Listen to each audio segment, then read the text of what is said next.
Hello दोस्तों, welcome to समाधान study. Friends, स्वागत है आप सभी साथियों का समाधान स्टडी परिवार में। फ्रेंड्स, आज का जो सेशन है बायोलॉजी का सेशन होने वाला है फ्रेंड्स, तो सभी साथी सेशन से जुड़ जाइए और सेशन को लाइक शेयर जरूर कीजिएगा। नोटबुक पेन साथ में रखें और क्वेश्चन आप जरूर नोट डाउन कीजिएगा।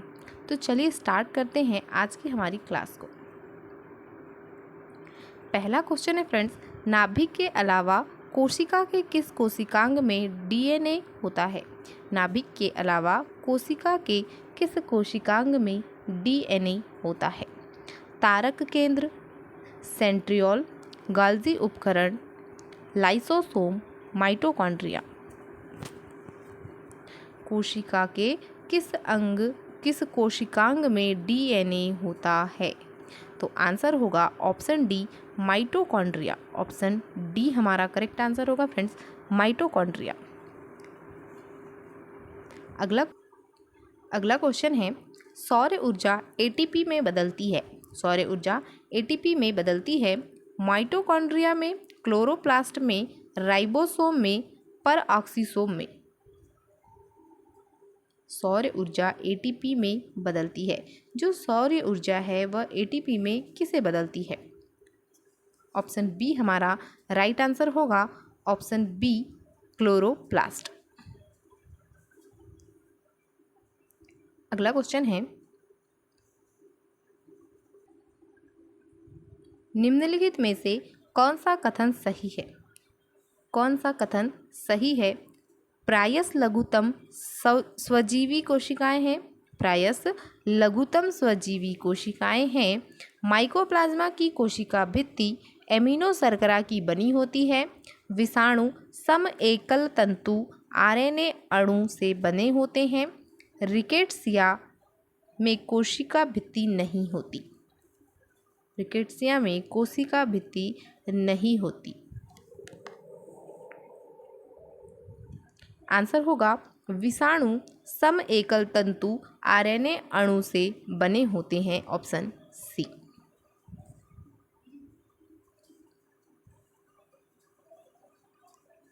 अगला क्वेश्चन है, साधारण मानव में गुणसूत्र होते हैं। साधारण मानव में गुणसूत्र होते हैं 36, 46, 56, 26। 36, 46, 56, 26। साधारण मानव में गुणसूत्रों की संख्या। ऑप्शन बी राइट आंसर होगा 46 या 46 जो है गुणसूत्र मानव में होते हैं 23 जोड़ों में। कितने जोड़ों में? 23 जोड़ों में। नोट डाउन कीजिएगा कि जो 23 जोड़े हैं, इन 23 जोड़ों में 46 गुणसूत्र होते हैं। अगला क्वेश्चन है, मानव शरीर की कोशिकाओं में पाया जाने वाले गुणसूत्र जोड़ों की संख्या है 21, 22, 23, 24। आंसर होगा 23 जोड़े। ऑप्शन सी हमारा राइट आंसर है, 23 जोड़े। जीवों में अत्यधिक विविधता का कारण है अनुकूलन, सहभागिता, उत्परिवर्तन, बहुगुणसूत्रता। जीवों में अत्यधिक विविधता का कारण है। आंसर होगा उत्परिवर्तन, ऑप्शन सी। अगला क्वेश्चन है, निम्न में से किसमें लिंग गुणसूत्र नहीं होते? बंदर, चीता, तितली, छिपकली। लिंग गुणसूत्र नहीं होते। आंसर होगा ऑप्शन डी, छिपकली में लिंग गुणसूत्र नहीं होते हैं। अगला क्वेश्चन है, पादप कोशिका जंतु कोशिका से किस प्रकार भिन्न होती है?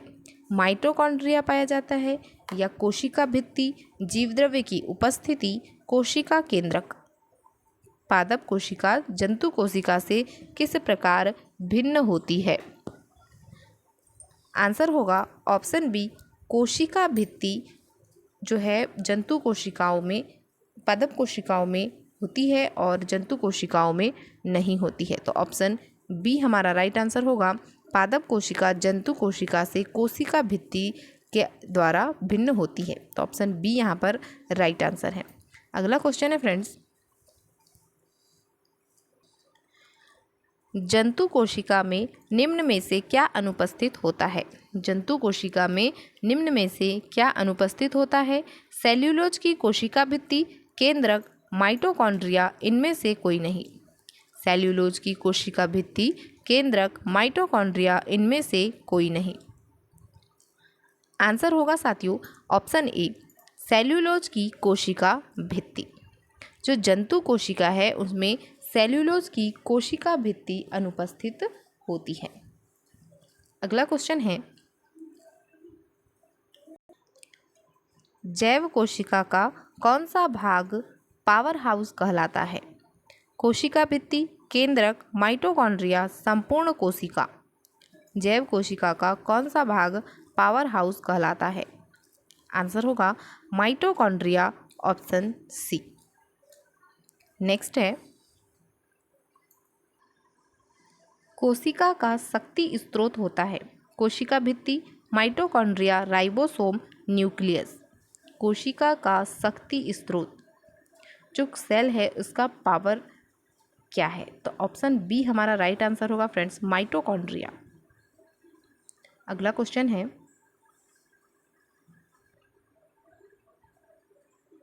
प्लाज्मा झिल्ली बनी होती है? प्लाज्मा झिल्ली बनी होती है प्रोटीन से, लिपिड से, कार्बोहाइड्रेट से, दोनों ए तथा B. Protein, lipid, carbohydrate, A B दोनों। ऑप्शन डी राइट आंसर होगा फ्रेंड्स, ए बी दोनों।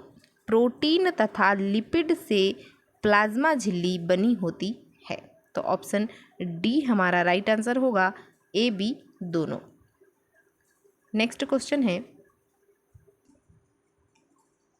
प्रोटीन संश्लेषण में निम्न कोशिकांगों में से किन की भूमिका सबसे अधिक महत्वपूर्ण है? लाइसोसोम और सेंट्रोसोम, अंतःप्रद्रव्य जालिका, एंडोप्लाज्मिक रेटिकुलम और राइबोसोम, गाल्जी उपकरण और माइटोकॉन्ड्रिया। लाइसोसोम और माइटोकॉन्ड्रिया। प्रोटीन संश्लेषण में किन कोशिकांगों की महत्वपूर्ण भूमिका होती है? राइट आंसर होगा साथियों ऑप्शन बी, अंतःप्रद्रव्य जालिका, या जिसे हम एंडोप्लाज्मिक रेटिकुलम ER से प्रदर्शित करते हैं, और राइबोसोम। अंतःप्रद्रव्य जालिका एवं राइबोसोम कोशिकांगों में जो प्रोटीन संश्लेषण है उसमें महत्वपूर्ण भूमिका निभाता है। तो ऑप्शन बी हमारा करेक्ट आंसर होगा, अंतःप्रद्रव्य जालिका और राइबोसोम। अगला क्वेश्चन है, सभी साथी एक बार सेशन को लाइक शेयर जरूर कर दीजिए फ्रेंड्स। देखिए क्या है क्वेश्चन, मानव शरीर के किस अंग में लसिका कोशिकाएं बनती है? मानव शरीर के किस अंग में लसिका कोशिकाएं बनती है? यकृत, दीर्घ अस्थि, अग्नाशय, तिल्ली। मानव शरीर के किस अंग में लसिका कोशिकाएं बनती हैं?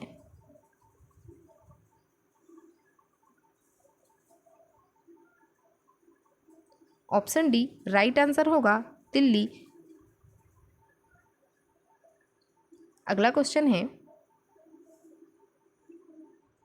निम्नलिखित में से कौन सा कथन प्राणियों में स्तंभ कोशिकाओं के प्रत्यारोपण के संदर्भ में असत्य है? ये प्राणी में जीवन भर स्वयं गुणन करती है। ये अंगों के क्षतिग्रस्त ऊतकों की मरम्मत करती है। ये एक या अधिक प्रकार की विशिष्ट कोशिकाओं को बनाने की क्षमता रखती है। ये केवल भ्रूण में पाई जाती है। स्तंभ कोशिकाओं के प्रत्यारोपण के संबंध में जो है असत्य कथन का हमें चयन करना है। तो आंसर होगा ये केवल भ्रूण में पाई जाती है, ऑप्शन डी। अगला क्वेश्चन है, प्रक्रमित कोशिका मृत्यु के कोशिकीय और आणविक नियंत्रण को कहते हैं। प्रक्रमित कोशिका मृत्यु के कोशिकीय और आणविक नियंत्रण को कहते हैं।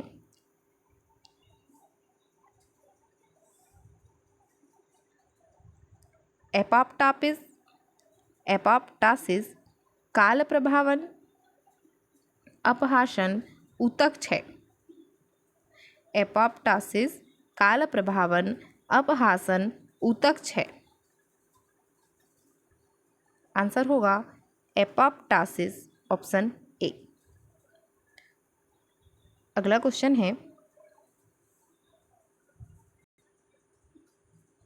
हमारे तंत्र में अधिकतम एटीपी अणुओं को उत्पन्न करने वाला पद है। ग्लूकोज का अपघटन, क्रेब्स चक्र, अंतिम श्वसन श्रृंखला, जल अपघटन।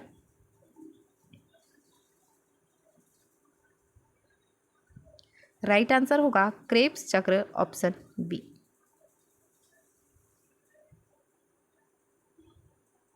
अगला क्वेश्चन है फ्रेंड्स, आधुनिक आनुवंशिक विज्ञान का जनक कौन है? Gregor John Mendel, Hugo De Vries, Charles Darwin, Thomas Hunt Morgan. आधुनिक आनुवंशिक विज्ञान का जनक आंसर होगा Gregor John Mendel, option A. Next question है, आनुवंशिकता के जनक के रूप में विख्यात वैज्ञानिक है। Johnson, G J. Mendel, F B. Morrison, Morgan. Option B right answer होगा जी.जे. मेंडल या ग्रेगर जॉन मेंडल आनुवंशिकता के जनक कहे जाते हैं। तो ऑप्शन बी हमारा राइट आंसर है, ग्रेगर जॉन मेंडल। अगला क्वेश्चन है, मेंडल ने अपने चिर प्रतिष्ठित वंशागति नियमों को प्रतिपादित करने में जिस जीवधारी का उपयोग किया वह था? ड्रोसोफिला, स्नैपड्रैगन, गार्डन पी या मटर, स्वीट पी, सुगंधित मटर। ऑप्शन सी राइट आंसर होगा फ्रेंड्स, गार्डन पी, मटर। अगला क्वेश्चन है, मेंडल के आनुवंशिकता का सिद्धांत किस पर आधारित है? कायिक जनन, अलैंगिक जनन, लैंगिक जनन, उपर्युक्त सभी। आंसर होगा लैंगिक जनन, ऑप्शन सी। अगला क्वेश्चन है, जीनोम चित्रण का इनसे संबंध है। जीनोम चित्रण का इनसे संबंध है रक्त वर्गीकरण, जीन्स का चित्रण, स्नायु केंद्रों का चित्रण, मस्तिष्क का चित्रण।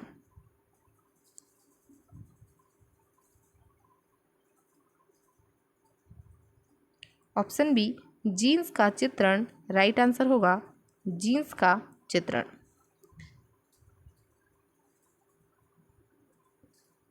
अगला क्वेश्चन है, जीवों में आनुवंशिक लक्षण संतान में ले जाए जाते हैं। राइबोसोम द्वारा, क्रोमोसोम द्वारा, प्लाज्मा द्वारा, लाइसोसोम द्वारा। आंसर होगा क्रोमोसोम द्वारा, ऑप्शन बी। जीवों में आनुवंशिक लक्षण संतान में क्रोमोसोम के द्वारा ले जाए जाते हैं। अगला क्वेश्चन है, गुणसूत्रों की वंशागत का सिद्धांत दिया था। मेंडल ने, सूटन एवं बोवेरी ने, मूलर ने, वाल्डेयर ने। गुणसूत्रों की वंशागति का सिद्धांत दिया था। आंसर होगा सूटन एवं बोवेरी ने, ऑप्शन बी। अगला क्वेश्चन है, आप एक एक क्वेश्चन को नोट डाउन कीजिएगा फ्रेंड्स। ये क्वेश्चन बहुत ही इम्पॉर्टेंट क्वेश्चन है। अभी आपका एग्ज़ाम होगा, तब आप जब नोट्स बनाएंगे और एक बार रिवाइज करेंगे तो आपके लिए बहुत ही हेल्पफुल होने वाले हैं, तो नोट डाउन जरूर कीजिएगा। चलिए देखते अगला क्वेश्चन। पूछा गया है कि जीन है डीएनए का एक भाग, डीएनए और हिस्टोन का एक भाग, डीएनए, आरएनए और हिस्टोन का एक भाग, उपयुक्त सभी। हिस्टोन जो यहाँ पर दिया गया है वो एक प्रकार की प्रोटीन होती है। जीन क्या है? तो आंसर होगा डीएनए का एक भाग। डीएनए जो होता है हमारा, उसका एक भाग जो है ये वह जीन कहलाता है। तो ऑप्शन ए हमारा करेक्ट आंसर होगा, डीएनए का एक भाग जीन होता है। अगला क्वेश्चन है, जीन के भीतर अनुक्रम आधार में परिवर्तन कहलाता है। जीन के भीतर अनुक्रम आधार में परिवर्तन कहलाता है उत्परिवर्तन, प्रतिरूपण, संयोजन, प्रजनन। जीन के भीतर अनुक्रम आधार में परिवर्तन कहलाता है। आंसर होगा ऑप्शन ए उत्परिवर्तन। अगला क्वेश्चन है, हमारे शरीर में आनुवंशिकता की इकाई को कहते हैं। गुणसूत्र, डीएनए, जीन, केंद्रक। आनुवंशिकता की इकाई को कहते हैं। आंसर होगा ऑप्शन सी जीन। अगला क्वेश्चन है, किसी भी प्रजाति में गुणसूत्र संख्या होती है। आयु के साथ बढ़ती है, आयु के साथ घटती है, स्थिर रहती है, वजन के साथ बढ़ती है। किसी भी प्रजाति में गुणसूत्रों की संख्या पर क्या प्रभाव पड़ता है? ऑप्शन सी हमारा राइट आंसर होगा, स्थिर रहती है। जो किसी भी प्रजाति में जो गुणसूत्रों की संख्या होती है वह स्थिर रहती है, ना तो बढ़ेगी ना घटेगी, तो स्थिर रहेगी। ऑप्शन सी हमारा राइट आंसर होगा, स्थिर रहती है। अगला क्वेश्चन है, जीव कोशिकाओं में आनुवंशिक लक्षणों के नियंत्रण में निम्नलिखित में से कौन सा उत्तरदायी है? Enzyme, hormone, RNA, DNA.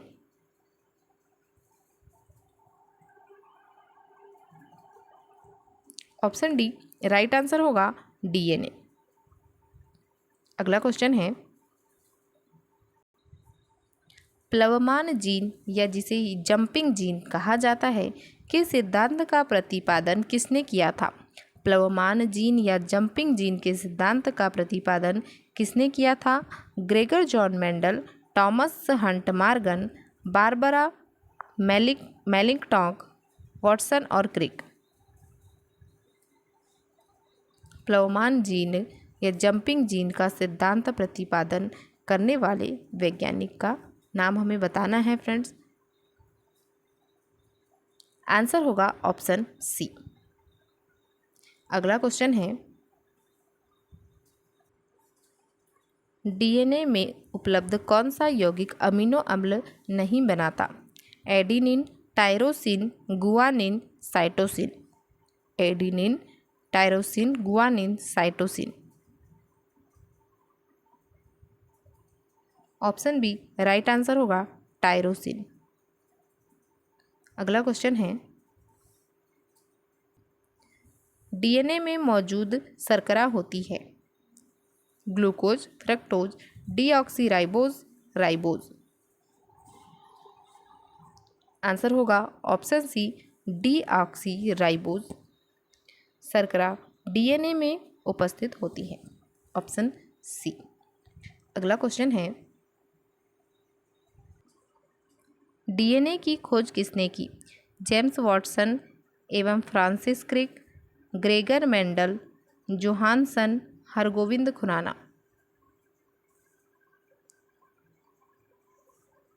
Friends, question में डीएनए की खोज किसने की पूछा गया है, बाकी यहाँ पर इसका आंसर नहीं दिया गया है फ्रेंड्स। तो आपको बता दें कि जो फ्रेडरिक मिसर है उन्होंने 1869 में डीएनए की खोज की थी। आप नोट डाउन कीजिएगा, फ्रेडरिक मिसर।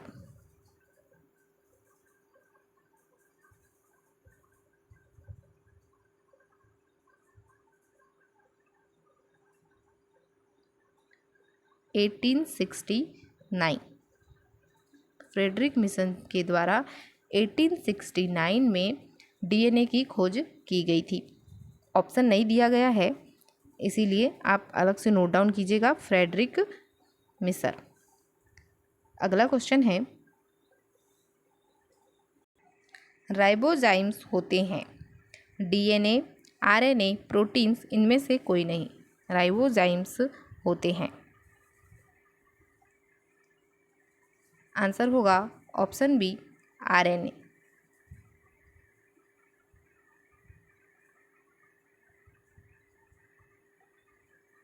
अगला क्वेश्चन है, निम्नलिखित में से किस या किन का उपयोग जैव उर्वरकता के रूप में किया जाता है? एजोला, नील हरित शैवाल, अल्फा अल्फा।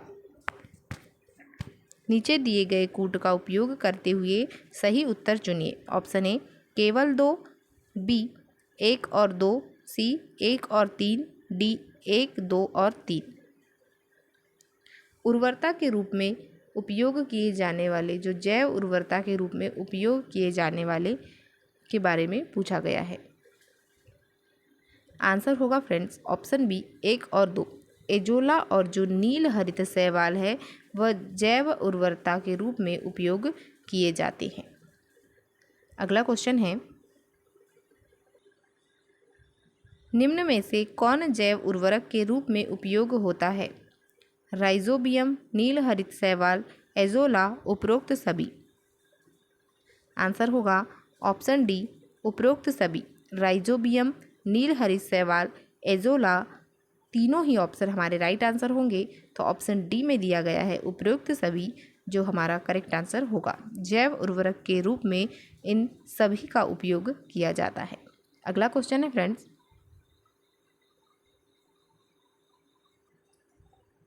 निम्नलिखित में से कौन सा एक जैव उर्वरक का स्रोत है? Yeast, chlorella, azolla, mould.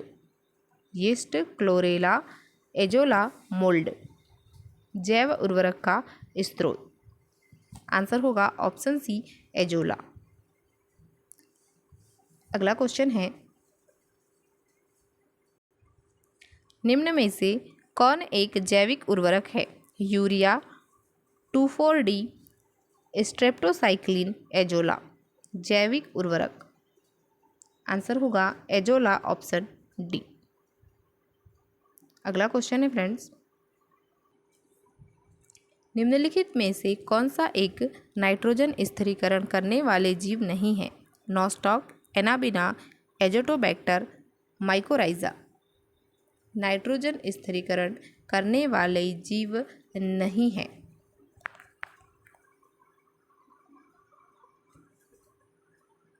Answer होगा माइकोराइजा ऑप्शन डी। अगला क्वेश्चन है, नाइट्रोजन स्थिरीकरण जीवाणु किस पौधे की जड़ के साथ संयोजन करते हैं? दालें, चावल, गेहूं, गन्ना।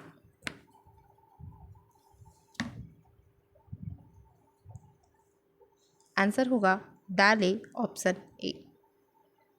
अगला क्वेश्चन है, निम्नांकित में से कौन सुमेलित नहीं है? नील हरित शैवाल जैव उर्वरक, क्रायोसोपा, माहो नियंत्रण, बायो 902, सरसों का कायाक्लोन, एजोटोबैक्टर जैव कीटनाशी। आंसर होगा एजोटोबैक्टर जैव कीटनाशी ऑप्शन डी।